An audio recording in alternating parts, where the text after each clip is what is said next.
Leo tukiwa tunaadhimisha Dominika ya pili ya Pasaka, inaitwa pia Dominika ya huruma ya Mungu, Divine Mercy Sunday.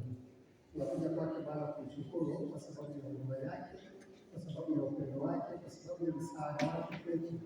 Ukweli kwamba Bwana anatuonea huruma katika shida zetu na matatizo yetu na mahangaiko yote.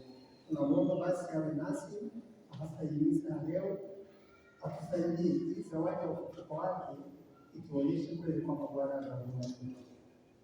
Tunapokuja mbele yake basi tunajitoa kwake, kila mmoja na sala yake, tunapenda kujitolea Bwana kujitoa katika himiza takatifu. Na sasa tukiri dhambi zetu ili tupate kustahilishwa kuadhimisha mafumbo matakatifu.